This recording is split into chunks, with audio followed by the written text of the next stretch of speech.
Assalamualaikum warahmatullahi wabarakatuh.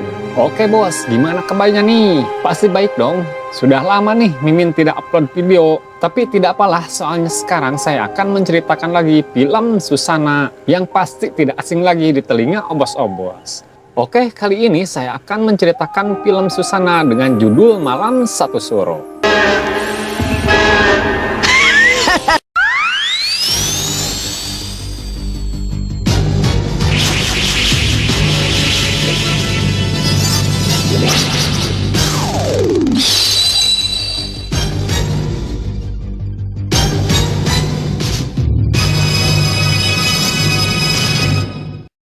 Kisah berawal di mana ada seorang dukun sakti yang sedang bersemedi di dekat pohon ceringin, yang di depannya ada kuburan seorang wanita cantik yang bernama Suketi.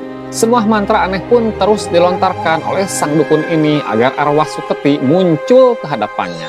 Dan sungguh sangat dahsyat sekali ilmu dukun ini. Suketi pun akhirnya muncul dengan wajahnya yang sangat menyeramkan. Kemudian inilah yang terjadi.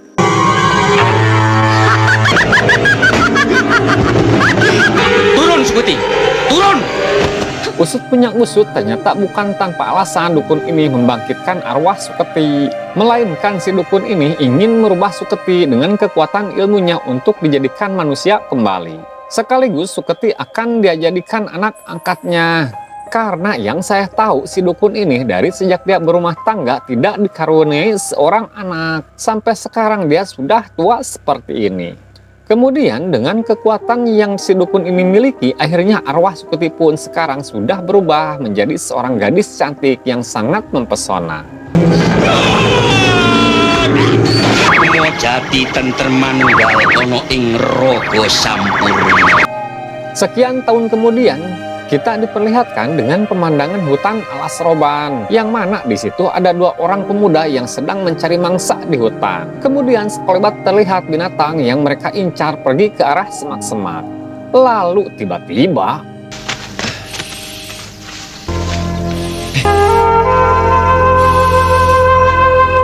yah, nongol Suketi dari arah kejauhan yang membuat Bardo kepincut sekaligus terheran-heran. Kemudian Bardo pun mengejar kemana arah Suketi pergi, hingga pada akhirnya langkah Bardo berhenti di depan rumah sederhana di tengah hutan. Dan tidak lama kemudian Suketi pun muncul dari dalam rumah sambil menggendong kelinci yang tadi akan dia tangkap. Di sini Bardo dengan memberanikan diri ingin berkenalan dengan Suketi. Tapi percakapannya terhenti dikala Kirangga dan istrinya datang yang habis pulang mencari rumput di hutan. Di sini Kirangga sedikit memaksa Suketi untuk berkenalan dengan Bardo. Nah, mulai dari sinilah tumbuh benih-benih cinta dari Bardo sampai dalam kehidupan sehari-harinya. Bardo terus membayangkan Suketi. Maka Bardo pun mengambil kesimpulan bahwasanya dia akan pergi ke hutan alas roban untuk melamar Suketi agar dia menjadi istrinya. Aku ingin melamarnya. Acara lamaran pun dilontarkan oleh Bardo terhadap Kirangga. Tapi jawaban Kirangga sungguh di luar prediksi Bardo, karena Kirangga menolak keras lamaran ini. Sehingga perkataannya ini terdengar oleh Suketi di dalam. Percayalah, Pak. Saya bersumpah tidak akan menyia-nyiakan hidupnya. Tidak. Maka Sima pun menyontroni Suketi sekaligus memberi masukan terhadap Kirangga agar lamarannya ini diterima. Tapi bukan tanpa alasan Kirangga menolak lamaran Bardo, melainkan Kirangga tidak ingin di kemudian hari nanti riwayat Suketi terbongkar dan semuanya itu pasti akan membuat geger semua orang. Tapi si emak tidak tinggal diam, dia terus meyakinkan Kirangga. Karena si emak tahu kalau Kirangga pasti bisa mengatasi masalahnya ini kalau kejadian buruk akan menimpa Suketi.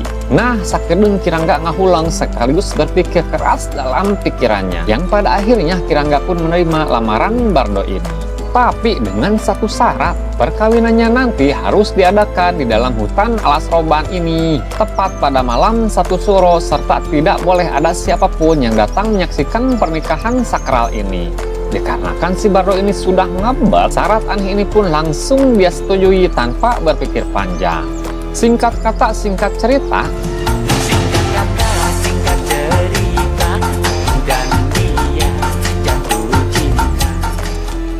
Acara pernikahan pun dilaksanakan dengan begitu banyak sesajen, bunga-bunga setaman layaknya pernikahan putri keraton. Tanpa dihadiri para saksi-saksi, akhirnya pernikahan ini pun berjalan dengan sangat lancar. Hingga mereka berdua pun melakukan malam pertamanya di dalam hutan alas roban ini.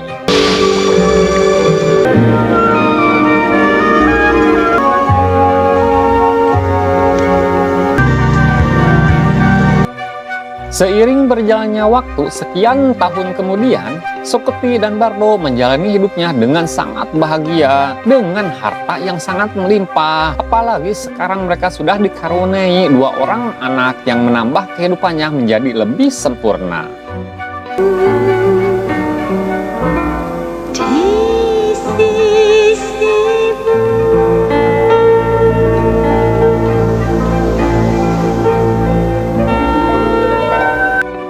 Siangnya Bardo menjalankan aktivitasnya seperti biasa. Lalu datanglah seorang kontraktor yang bernama Joni Kalimata yang menawarkan kerjasama dengan perusahaannya ini. Tapi si Joni ini orangnya sangat licik, dan nanti juga kita akan tahu sifat asli dari si Joni ini. Setelah sekian lama berbincang-bincang, akhirnya proposal yang ditawarkan si Joni ini ditolak mentah-mentah oleh Bardo. Walaupun si Joni sudah memberikan hadiah wanita cantik terhadap Bardo. Dan sebenarnya Bardo pun sudah tahu kejelekan si Joni ini karena diberitahu oleh temannya. Bukan namanya si Joni kalau dia menyerah begitu saja. Maka mulai dari sekarang si Joni akan melakukan apa saja untuk menghancurkan kehidupan Bardo. Kau Beres, Bos. beres-beres, kepalamu bau busuk. Beh, sombong amat lu. Awas, suatu saat pasti kuhancurkan. Lalu atas saran asistennya, si Joni diajak ke tempat ritual seorang dukun wanita yang bernama Matalo. Tanpa berlama-lama, Matalo langsung menerawang keadaan Bardo sekeluarga. Dan sungguh sangat sakti sekali, ternyata Matalo langsung mengetahui bahwasanya Bardo menikahi Sundal Bolong. Dan itu cukup membuat si Joni terkaget-kaget. Kemudian menurut Matalo, siapa saja yang menikahi Sundal Bolong hidupnya akan kaya raya. Lalu di sini Matalo pun menyusun rencana untuk menghancurkan Bardo. Paginya seperti biasa Suketi mengantar Bardo untuk berangkat kerja. Lalu setelah itu datanglah segerombolan anak buah si Joni berserta Matalo pun ada bersama mereka. Entah apa yang akan dilakukan para penjahat ini, yang pastinya aroma jelek sudah tercium oleh Suketi ketika foto suaminya terjatuh. Lalu iya, gerombolan si Joni muncul dengan dibarengi kukusan menyan Matalo melayang. Di sini tanpa basa-basi, Matalo yang sudah mengetahui bahwa Suketi adalah Sundal Bolong, maka mereka pun meringkus Suketi dan memukulnya sampai pingsan. Kemudian mencabut paku yang menancap di atas kepala Suketi, sehingga darah memuncar ke muka Suketi dan seketika Suketi tidak eling. Lalu wujudnya berubah menjadi sosok Sundal Bolong. Dan setelah itu, kelompok si Joni langsung cabut dari hadapan Suketi yang dianggapnya misinya sudah berhasil.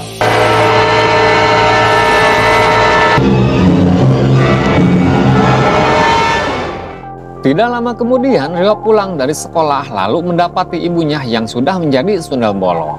Jelas saja dong, Biasi yang selaku pengasuh anak langsung membujuk Rio untuk menjauh dari ibunya. Lalu Suketi pun cabut dari rumah ini hilang entah kemana. Tanpa lama-lama, Rio menghubungi ayahnya untuk memberitahukan bahwa ibunya jadi setan Sundal Bolong.